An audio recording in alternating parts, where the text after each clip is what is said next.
என்று சில பேர் கூறலாம். அதாவது மணமாகாத பெண்களுக்கு நல்ல கணவன்மார்கள் கிடைப்பார்கள் என்பது ஐதீகம்.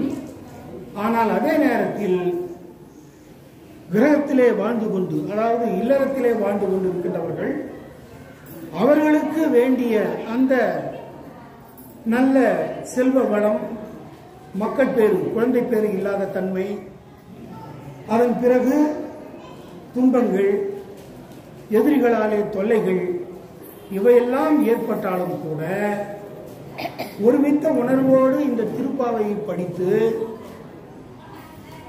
அந்த பெருமானை வழிபடுகின்றவர்களுக்கு அவையெல்லாம் நீங்கும். ஆக ஒருத்தி சொல்லலாம், அடுத்த வீட்டு அம்புஜம் அற்புதமா இருக்கா, அல்லது பக்கத்து வீட்டு பட்டமா நல்லா வாழ்ந்துருக்கா, கார் இருக்கு, பங்களா இருக்கு, எனக்கு ஒன்றும் இல்லைன்னா கிடைக்கும். ஆனால் என்ன பண்ணணும்? இதை போல பிரசங்கங்களை கேட்க வேண்டும். இந்த மாதத்திலே திருப்பாவையை நன்றாக சேவிக்க வேண்டும். ஆகையினால் இந்த மார்கழி திங்கள் மதி நிறைந்த நன்னாளாம் என்று சொன்னது, ஆண்டாள் நாச்சியார் இந்த திருப்பாவையை பாடிய பொழுது அன்றைக்கு அந்த மதி நிறைந்த நன்னாளாக இருந்தது, பௌர்ணமி நாளாக இருந்தது. அப்படி பாடியதை வைத்து ஆண்டாள் நாச்சியார் பிறந்த காலத்தை குறிப்பிடுவதற்கு தான், அறிந்து கொள்வதற்கு அது பயன்பட்டது. ஆனால் இன்னைக்கு நம்ம தொடங்குறோம், இன்னைக்கு தான் மார்கழி முதல் மாதம், இன்னைக்கு மதி நிறைந்த நன்னாளா, பௌர்ணமி அன்னைக்கு இல்லை, இன்னைக்கு என்ன பஞ்சமி, 5 நாள் தான் ஆகுது, இது போயிட்டு இப்பதான் வளர்கிற வருது. ஆகையினால் மார்கழி திங்கள் மதி நிறைந்த நன்னாளாம் ஆண்டாள் பாடினாலும் பௌர்ணமி நாள் வந்து விட்டது என்ற அர்த்தம் அல்ல. நாம் நம்முடைய அறிவை, ஞானத்தை பெருக்கிக் கொள்வதற்கு உரிய அந்த மாதத்தினானது வந்துவிட்டது என்பதுதான் இதனுடைய உண்மையான பொருள். இந்த பாசுரத்திற்கு பொருள் எடுக்க வேண்டுமானால் முதல்ல நம்ம என்ன பண்ணணும்னா, சீர்மல்கும் ஆய்ப்பாடி செல்வ சிறுநீர்கள் கூர்வேல் கொடுந்தொழிலன் நந்தகோபன் குமரன் ஏறார்ந்த கண்ணி யசோதை இளஞ்சிங்கம் கார்மேனி செங்கன் கதிர்மதியும் போல் முகத்தான் நாராயணனே நமக்கே பறைதருவான். ஆகையினால் மார்கழி திங்கள் மதி நிறைந்த நன்னாளால் நீராட போதுவீர் போதுமினோ நேரிழையீர் என்று அந்த பாட்டுடைய மத்தியில இருந்து எடுத்து பொருள் எடுத்துக்கொள்ள வேண்டும். அப்படி பார்க்கின்ற பொழுது இந்த ஆண்டாள் நாச்சியார் தான் திருப்பாவையை பாடிக்கொண்டு செல்லுகின்றார் என்று சொல்லுவார்கள். ஒரு கன்னி பெண்களுடைய கூட்டம், அவர்கள் எல்லாருமாக சேர்ந்து சென்று பாவை களத்திற்கு சென்று பாவை நோன்பு எனப்படுகின்ற அந்த மார்கழி மாதத்தினுடைய விரதத்தை கடைபிடிக்க வேண்டும். அதற்காக தான் இவர்கள் எல்லாரும் ஒன்று சேருகிறார்கள், சேரப்போகிறார்கள். அந்த பாவை நோன்பினுடைய கதாநாயகனாக விளங்கக்கூடியவன் யார் என்றால் கண்ணபெருமான். அவன் யார் என்றால் பரமபதத்திலே இருக்கின்ற ஸ்ரீமன் நாராயணனுடைய பரிபூர்ண அவதாரமாக அவதாரம் எடுத்து வந்தவன்.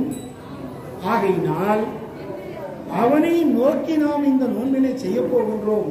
ஆகையினாலே நிச்சயமாக நாம் விரும்புகின்றது கிடைக்கும். ஆகையினால் எல்லாரும் வாருங்கள் என்று அந்த ஆண்டாள் நாச்சியார் என்ன செய்கிறார்? ஆண்டாள் நாச்சியார் எல்லோரையும் அழைக்கிறார். அப்படி சொல்லுகின்ற பொழுது அவர்கள் எல்லோரும் எந்த இடத்தை சார்ந்தவர்கள்? ஆய்பாடியை சேர்ந்த ஆயர் குல மகளிர், ஆயர்கள், இடையர்கள், அரசனுக்கும் வணிகர்களுக்கும் இடைப்பட்ட ஒரு நிலையிலே வாழ்கின்றவர்கள் அவர்கள். ஆகையினால் அந்த ஆய்பாடி செல்வ சிறுநீர்கள் என்று அந்த பெண்களை முதலிலே அழைக்கிறார்.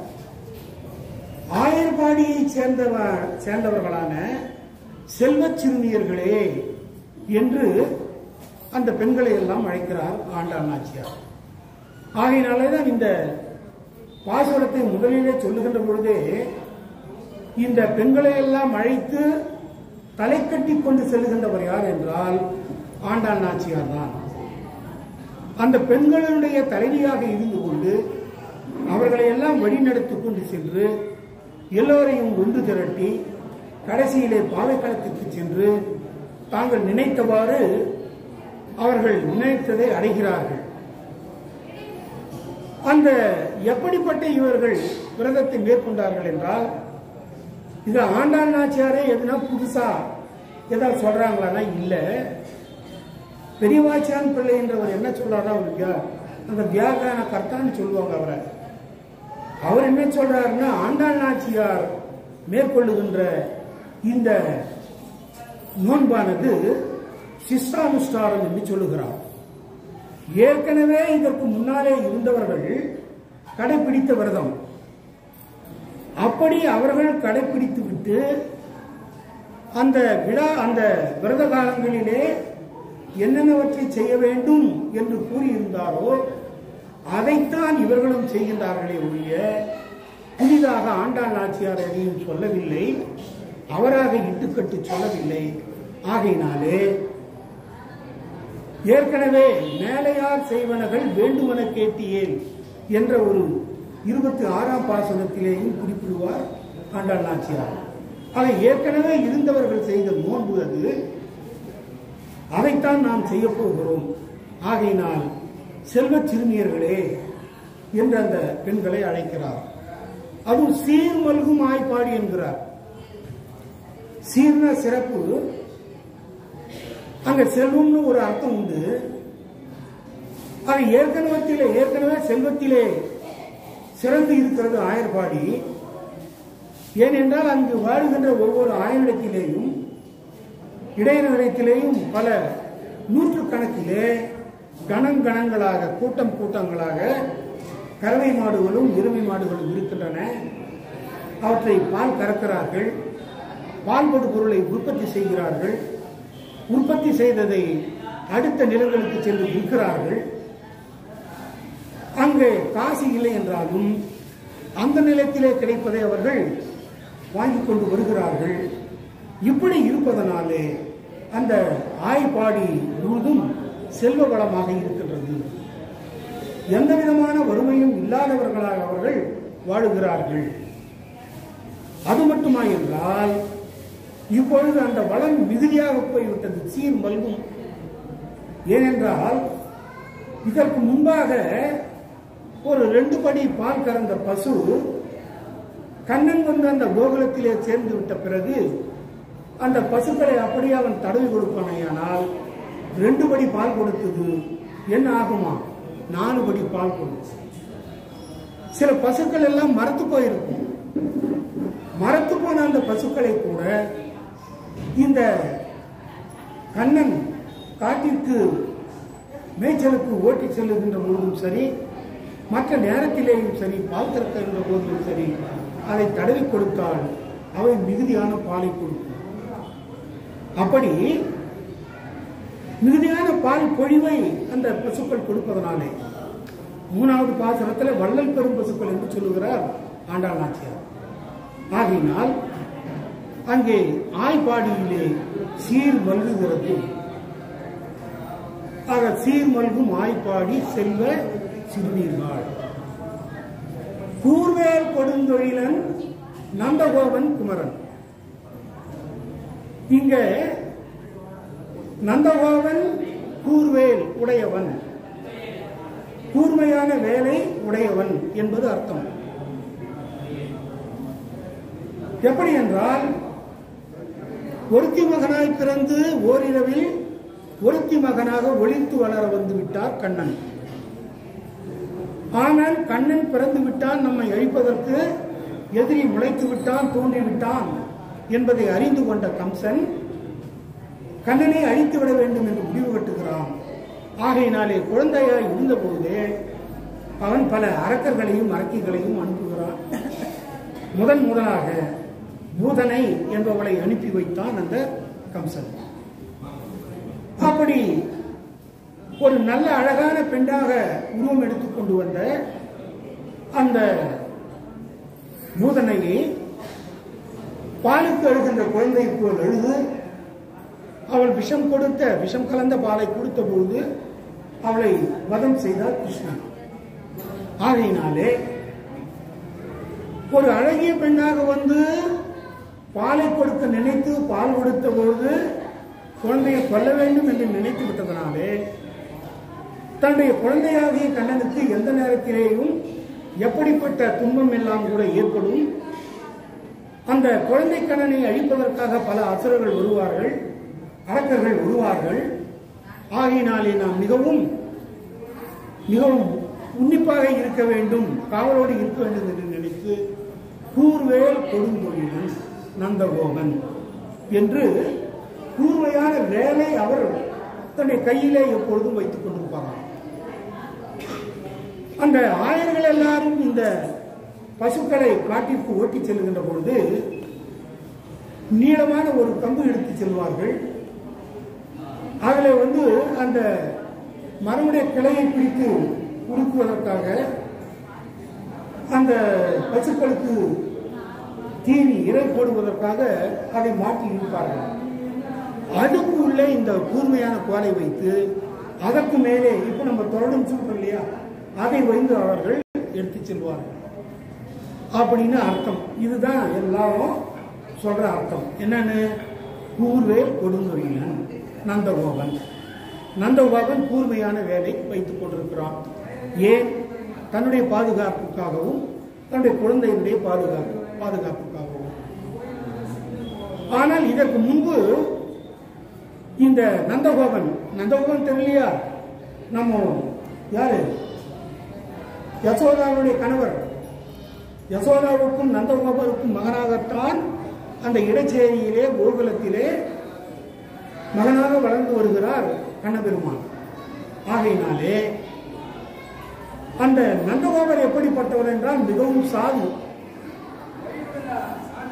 மிகவும் பயந்த சுவாபமுடையவராக இருந்தார். அவர் எப்படிப்பட்டவர்னா, அந்த நடந்து போகின்ற பொழுது பசும்புல் இருந்தால் அந்த பசும்புல்லை நம்ம காலால மிதிச்சோம்னா ஐயோ பாவம் அந்த பசும்புல் நசுங்கி அழிந்து விடுமே என்று அந்த பசும்புல்லின் மீதே ஒரு அன்பு வைத்து அது நசுங்காமல் இருக்க வேண்டும் என்று நினைக்கின்ற இரக்க குணம் உடையவர் அவர். ஆனால் அப்படிப்பட்டவர் தான் இந்த பூதன வதத்திற்கு பிறகு எப்பொழுதும் தயாராக வீரம் உள்ளவராக மாறி போனார் அப்படின்றது பொதுவான ஒரு அந்த விளக்கம். கூர்வேல் கொடுந்தொழிலன் நந்தகோபன் குமரன், நந்தகோபாலுடைய மகன். ஆனால் இங்கே கூர்வேல் கொடுந்தொழிலன் அப்படின்னு நிறுத்திட்டு நந்தகோபன் குமரன் அப்படின்ற இடத்துல நிறுத்தணும் சுவாமி.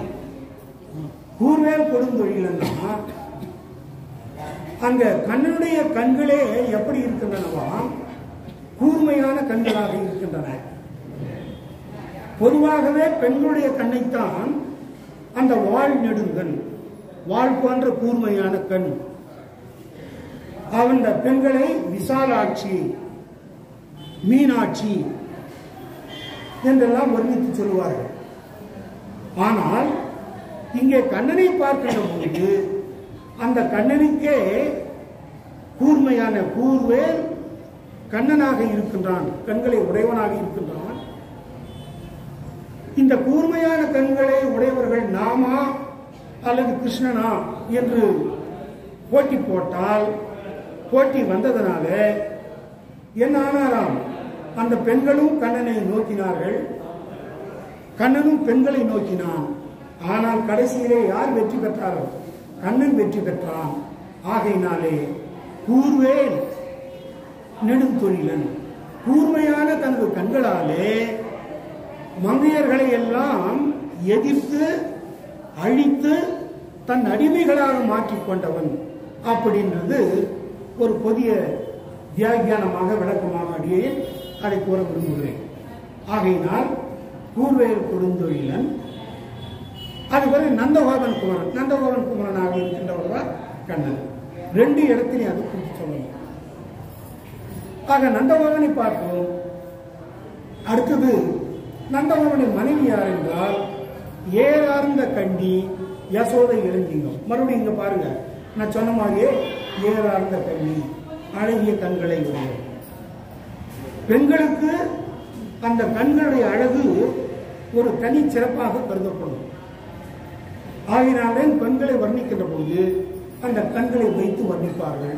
ஆகினாலே ஏறார்ந்த கண்ணி யசோதை இளஞ்சிங்கம், யசோதையினுடைய யசோதா பிராட்டினுடைய இளஞ்சிங்கமாக வளர்ந்து வருகின்றவன் என்று அர்த்தம். இங்கே இளஞ்சிங்கமாக கண்ணன் வளர்ந்து வருகிறான் என்றால் அங்கே பெரிய சிங்கம் வேறு யாராவது இருக்கின்றார்களே என்றால் பெரிய சிங்கமும் அங்கே இருக்கின்றான். அவன்தான் யாரு? பலராமன். அவனும் யாருடைய மகன்தான்? வசுதேவருடைய மகன். வசுதேவருக்கும் ரோகிணிக்கும் மகனாக கண்ணனுக்கு முன்பாகவே பிறந்தவன் ஆகினாலே அவன் யாரு? கண்ணனுக்கு அண்ணன் பலராமன். பலராமனுக்கு பிறகு பிறந்தவர் தான் யாரு? கண்ணன். ஆகையினாலே இளஞ்சிங்கம் என்று இங்கே கண்ணனை குறிப்பிடுகின்ற போது பெருஞ்சிங்கம் என்று யாரை எடுத்துக்கொள்ள வேண்டும்? பலராமனை எடுத்துக்கொள்ள வேண்டும். ஆக யசோதை இளஞ்சிங்கம். அவன் எப்படிப்பட்டவன் என்றால் கார் மேனி செங்கண் கதிர் மதியம் போல் முகத்தான். கார்மேனி கருமையான அந்த தேகத்தை உடையவன். கண்ணனுடைய அந்த தேகத்தை பற்றி சொல்லுகின்ற போது, உடல் அழகை பற்றி சொல்லுகின்ற போது கார்வண்ணன், கார்மேகவண்ணன், கருவு நிறம் கொண்டவன் என்றுதான் அவனுக்கு சிறப்புகளை கொடுத்து சொல்லுகிறோம். ஆக அது கருநிறமா அல்லது சாம்பல் நிறமா அல்லது மழை மேகத்தினுடைய நிறமா என்று சொல்ல முடியாத அளவு, அல்லது மாணிக்க மணி போன்ற நிறத்தை உடையவனா என்று சொல்ல முடியாத அளவிற்கு அவனுடைய அழகானது இருக்கின்றது. ஆகினால் அவன் கார்மேனி உடையவன், கருமையான அழகிய நிறத்தை உடையவன். கதிர் மதியம் போல் முகத்தான். கதிர் என்றால் சூரியன், மதி என்றால் சந்திரன். அந்த கண்ணபெருமானுடைய கண்கள் இரண்டும் சூரியன் சந்திரர்களாக இருக்கின்றன. அந்த சூரியன் சந்திரன் என்ற இரண்டு கண்களும் இருப்பது எதிரிகள் யாரேனும் வந்தால் அந்த எதிரிகளை தன்னுடைய அந்த சூரிய கண்ணாலே திறந்து பார்த்து அழித்துவிடக்கூடியவன். அதே நேரத்தில் அடியவர்கள் வருவார்களே ஆனால் அவர்களுக்கு சந்திரன் எப்படி குளிர்ந்த அந்த ஒளியை கொடுத்து காப்பாற்றுகிறாரோ அதை போன்ற அந்த சந்திர கண் பயன்படும். ஆக சூரியன் சந்திரன் என்ற இந்த இரண்டுமே பகவானுடைய கிருஷ்ணனுடைய கண்களாக இருக்கின்றன என்று இங்கே சொல்லுகிறார். கதிர் மதியம் போர் முகத்தான் நாராயணனே நமக்கே பரதருவான். அவன் யார் என்றால் சாட்சாத் நாராயணன். அந்த நாராயணனுடைய அம்சமாக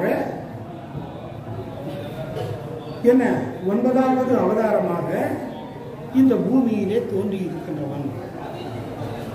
ஆகையினால் அவன் நமக்கு என்ன செய்வான், என்ன தருவான்? பறை தருவான். இந்த பறை என்ற வார்த்தை திருப்பாவையிலே பல இடங்களிலேயும் வரும்.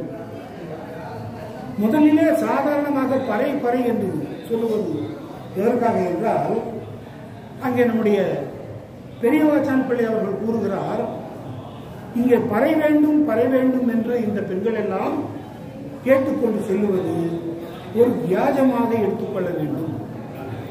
அது ஒன்றும் உண்மையான காரணம் இல்லை, மேல்போக்கான காரணம் அது.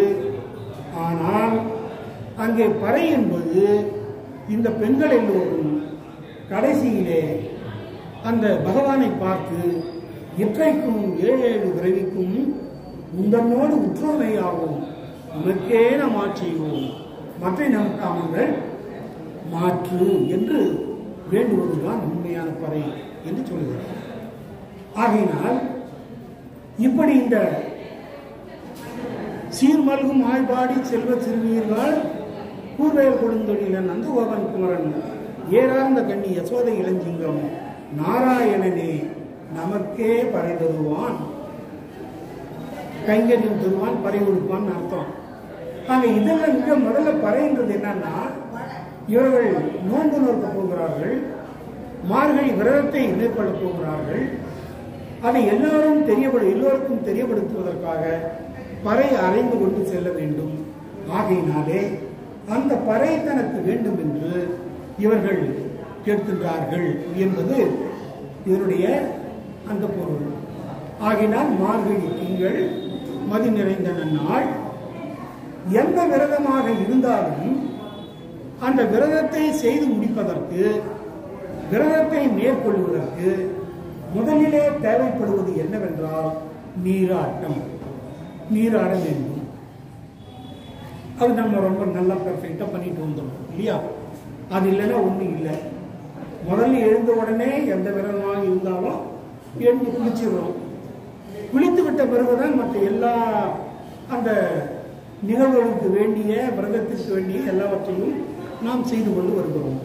ஆகையினால் நீராட போதுவீர் போதுமினோ நேரிழையீர். ஆக நாம் செய்ய போகின்ற இந்த மார்கழி நோன்பிற்கு, பாவை நோன்பிற்கு அடிப்படை காரணம், முதல் செயல், காரியம், கர்மா என்னவென்றால் நீராட வேண்டும். ஆகையினால் ஆயர் சிறுமியர்களே, நீங்கள் எல்லாரும் வாருங்கள், நீராடலாம். நீராடிவிட்டு இந்த நோன்பை செய்வதற்காக நாம் மேற்கொண்டு செல்லலாம் என்று தன்னுடைய வயதை ஒத்த, அவர் திருப்பாவையை ஆண்டாள் நாச்சியார் பாடிய போது அவருக்கு 17 வயது என்று சொல்வார்கள். அந்த 17 வயது என்கின்ற போது எல்லோரும் அந்த கன்னி பெண்களாக இருந்தார்கள். ஆகையினாலே நாம் எல்லாரும் எப்படி நம் பிள்ளை பிராட்டி கண்ணனை மணவாளனாக வரித்துக் கொண்டிருக்கிறாளோ அதை போல நமக்கும் நல்லவன் கணவனாக கிடைப்பான். இந்த மார்கழி விரதம் என்கின்ற பாவை நோம்பினால் செய்யலாம் என்று அங்கே எல்லோரையும் அழைக்கின்றார். இப்படி பார்க்கின்ற பொழுது இதையெல்லாம் நாம் செய்ய வேண்டும் என்றால் அந்த மன ஒருமைப்பாடு இருக்க வேண்டும். மன ஒருமைப்பாடு இல்லாமல் எந்த ஒன்றையும் செய்ய முடியாது. மனிதன் என்ன செய்கின்றான்? நினைப்பது ஒன்று, ஆனால் எதையோ செய்து விடுகிறான்.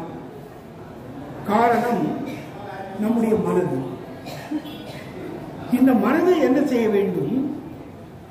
நம்முடைய உள்ளத்திலே, நம்முடைய உடலிலே எழுகின்ற எல்லா உணர்வுகளையும் கட்டுப்படுத்த வேண்டும். கண், காது, மூக்கு, செவி என்றெல்லாம் ஐம்பொறிகள் என்று சொல்லுகிறோமே, அவருடைய தன்மாத்திரைகள் சுவை, ஒளி, ஊர், ஓசை, நாற்றம், இந்த 5ஐயும் கட்டுப்படுத்துகின்ற ஒரு மேய்ப்பனாக, நல்ல அந்த பசுக்களை பாதுகாக்கின்றவனாக மனம் இருக்க வேண்டும். அப்படிப்பட்ட மனத்தை அந்த பகவானிடத்திலே தன்னுடைய மனத்தை ஒருநிலைப்படுத்துவதற்கு தான் கிடைக்கும். நம்முடைய அந்த திருமந்திரத்தை பார்த்தோம்னால் ஒரு நல்ல பாடல் சொல்லுவார்கள். பார்ப்பான் அகத்தே பார்ப்பசு 5 உண்டு, மேய்ப்பாரும் இன்றி வெறித்து திரிவன, மேய்ப்பாரும் உண்டாகி வெறியும் அடங்கினான், பார்ப்பான் பசுக்கள் பாலாய் சொரியுமே என்று அந்த இடத்திலே கூறுகிறார். என்னன்னா, பார்ப்பான் அகம், அந்த அகம்னா வீடு, இல்லம்னு அர்த்தம். அங்க பார்ப்பானுடைய தொழுவத்திலே என்று ஒரு அர்த்தம். இங்கே அந்த தொழுவம் என்பது நம்முடைய வீடு, நம்முடைய உடம்பு. எப்படி அந்த பசுக்கள் மேய்ப்பதற்கு சரியான ஆள் இல்லாமல் அப்படியே விட்டுவிட்டால் அவை தருக்கட்டு அங்கங்கே ஓடி சென்று விடுமோ, புல்லை மேயாமல் பாலை தராதோ, அதை போல நம்முடைய எண்ணங்களை எல்லாம் சிதற விட்டு விட்டால் நம்மாலே எதையும் செய்து முடிக்க முடியாது. நம்முடைய ஐம்பொறிகள், அந்த ஐம்புலன்கள் எல்லாம் தறிக்கட்டு ஓடுகின்றன. அப்படி தறிக்கட்டு போவதை அவருடைய வெறி அடங்குமாறு அடக்க வேண்டும். அப்படி அடக்கிவிட்டால் என்ன ஆகும்? நாம் நினைத்ததை பெறலாம். அதைத்தான் இந்திரிய ஜெயம் என்று சொல்லுவார்கள். இந்திரியம் என்றால் நமது உடலிலே ஏற்படுகின்ற அந்த உறுப்புகளாலே நமக்கு ஏற்படுகின்ற உபாதைகள், உணர்வுகள். கண்ணை பார்க்கிறோம், கண்ணை பகவான் மேல செலுத்து, வேற எங்கேயும் செலுத்தாது. பார்த்ததெல்லாம் உனக்கே சொந்தமாகணும்னு நினைக்காதே. அடுத்தவனுக்கு சொந்தம்னா அவனுக்கு கிடைத்தது அது. நீ அதை பெறுவதற்கு முயற்சிக்க வேண்டுமே ஒழிய இது நமக்கு வந்து விடுமா என்று நினைக்காது. அதே போலதான் கண்ணு, காது. காது ஏதோ பாடல் போட்டுட்டு எல்லாம் இந்த வீடியோவை பார்த்தா கண்ணாமனான்னு ஒரு என்ன அது இல்லை குத்தாட்டம் போடுற மாதிரி வருதுங்களே, என்ன அதெல்லாம் அது மாதிரிலாம் வருது. அதெல்லாம் பார்க்காத, கேட்காத, நல்லதை கேளு. அந்த நல்லதெல்லாம் கேட்கறதுக்கு தான் இந்த மார்கழி மாதம். இது சொல்லி அந்த நம்முடைய அந்த இந்திரிய ஜெயம் பெற்றவனைத்தான் சிதப்பிரஜன் என்று கண்ணபெருமான் தன்னுடைய பகவத்கீதையிலே சொல்லுகிறார். ஹே அர்ஜுனா, நீயும் அப்படிப்பட்ட ஒரு சிதப்பிரஜனாக இருந்து கொண்டு அந்த போர் ஒன்றையே உன்னுடைய நோக்கமாக கொண்டு செயல்பட வேண்டிய தாத்தா இருக்காரே, மாமன் இருக்காரே, மச்சான் இருக்காரே, இவன் மேல அம்பு விடலாமா, பானம் விடலாம்னு நினைச்சினா உன்னாலே ஜெயம் அடைய முடியாது அப்படின்னு சொல்றாரு. ஆக இவ்வளவும் அந்த ஒரு பாடலை எடுத்தா எவ்வளவு சொல்லிட்டு போகலாம். இது அதனுடைய பயனாக பின்னாலே என்ன சொல்லுகிறாங்க, பாதகங்கள் தீர்க்கும். நாம் இந்த உலகத்திலே வாழ்ந்து கொண்டு வருகிறோம் என்றால் ஏதோ நம்முடைய முற்பிறவியிலே நாம் செய்த சில புண்ணியத்தின் காரணமாகத்தான் இந்த உலகிலே மனிதனாக வாழ்ந்து கொண்டிருக்கிறோம். இந்த உலகத்திலே வேற மரம் இருக்கு, மரம் செடி கொடி இருக்கு, நாய் இருக்கு, மற்ற எல்லாம் இருந்தால் கூட அவைகளை விட ஆறறிவு படைத்தவனாக மனிதன் இருக்கின்றான் என்றால் இந்த வையத்திலே நாம் வாழுகின்ற அந்த வாழ்க்கை தான் பின்னாலே நாம் பெறப்போகின்ற அந்த மறுபிறவிக்கு அத்தாட்சியாக, அடையாளமாக அமையும். ஆகையினாலே நீ என்ன செய்ய வேண்டும்? உன்னுடைய கடமையை செய்ய வேண்டும். கடமை செய்வதற்கு இதையெல்லாம் நீ அடக்க வேண்டும் என்று சொல்லுகிறார். ஆக இதையெல்லாம் பார்த்தோம் என்றாலும் இறுதியிலே இங்க ஆண்டாளும் அந்த ஆண்டாள் கோஷ்டியினரும் என்ன அந்த பெருமானை அடைய வேண்டும் என்று அவர்கள் நினைக்கிறார்கள். ஆண்டாள் இந்த இடத்திலே ஜீவாத்மா, உயிர். அந்த ஜீவாத்மாவாகிய ஆண்டாள் பரமாத்மாவை அடைய வேண்டும் என்று தன் குலத்து பெண்களை எல்லாம் அழைத்துக் கொண்டு செல்லுகிறார். அப்படி செல்லுகின்ற பொழுது இந்த மற்ற பெண்கள் எல்லோரும் ஆயர்பாடியிலே வாழுகின்ற எல்லா பெண்களும் ஜீவாத்மாக்கள், கண்ணன் பரமாத்மா. அவர்களை அழைத்து கொண்டு பாவை நோன்பை செய்து பகவானை அடையலாம் என்று காட்டுகின்ற ஒரு குருவாக இருந்து கொண்டு அவர்களை எல்லாம் வழிநடத்தி செல்கின்றவர் தான் ஆண்டாள் நாச்சியார். அதுதான் இந்த திருப்பாவையிலே முழுதுமாக இடம்பெற்றிருக்கிறது. ஆக அந்த நோக்கத்திலேயும் நாம் திருப்பாவையை பார்க்க வேண்டும், திருப்பாவையை நாம் அனுசந்திக்க வேண்டும்.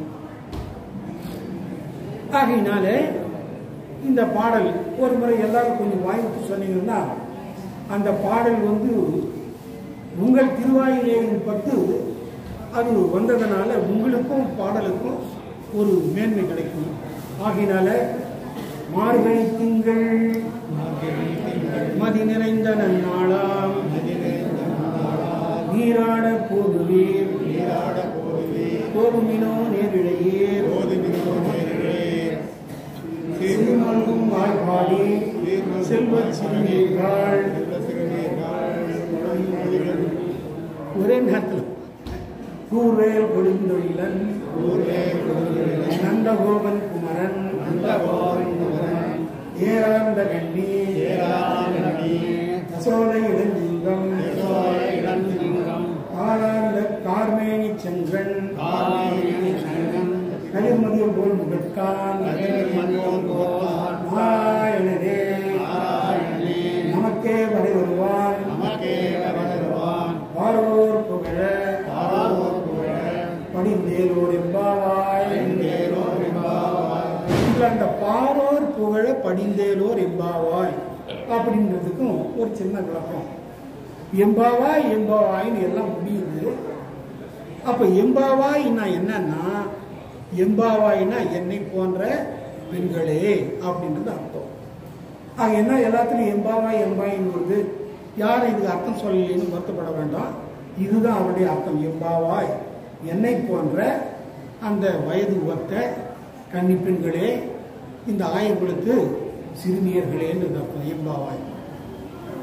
பாரோர் புகழ நாம் இதை செய்ய வேண்டும். ஏனென்றால் இந்த ஆயர்பாடியிலே இருக்கின்ற பெண்கள் எல்லாரும் கண்ணனை பார்க்கக்கூடாது, அவனிடத்திலேயே எல்லோரும் அன்பு செலுத்திக் கொண்டு அவன் பின்னாலேயே ஓடுகிறார்கள் என்று நினைத்து அந்த கோகுலத்திலே வாழ்ந்திருந்த பெரியவர்கள் ஒரு கட்டுப்பாடு விதித்தார்களாம் ஒரு காலத்தில். ஆனால் அப்படி இருந்ததனாலே என்ன ஆயிற்று, சுற்று வட்டாரத்தில் எங்கேயும் மழையை பெய்யல, வறுமை வந்து விட்டது. ஆகினால் கண்ணனுக்கு அந்த பாவை நோன்பை செய்தால் நமக்கு அந்த மழை வளம் கிடைக்கும் என்பதற்காக அவர்கள் அனுப்பி வைத்தார்கள். ஆக நம்முடைய குலத்து பெரியவர்கள் நம்மை நம்பி இந்த பாவை நோன்பை செய்வதற்கு நமக்கு அனுமதி தந்தார்கள். அதை நல்ல முறையிலே செய்து அந்த கைநேரத்தை நாம் பெறுவோமானால், கண்ணனிடத்திலே இருந்து எல்லா சிறப்புகளையும் அடைவோமானால், பாரோர் புகழ நம்முடைய நாட்டிலே இருக்கின்ற எல்லோரும் நம்மை வாழ்த்துவார்கள். அது கண்ணனுக்கு நாம் செய்கின்ற ஒரு நன்றி கடனாகவும் இருக்கும் என்று இவை ஏற்றால் இவை எல்லாவற்றையும் சொல்லி இங்கே அந்த பெண்களை எல்லாம் திரட்டிக் கொண்டு செல்லுகின்றார் ஆண்டாள் நாச்சியார். எம்பெருமானார் ஜியர் திருவடிகளே சரணம், ஆண்டாள் திருவடிகளே சரணம். கொஞ்சம் சாட்சி முறை இருந்து எல்லாரும் பிரசாதம் வாங்கிட்டு போகணும். இது பார்த்து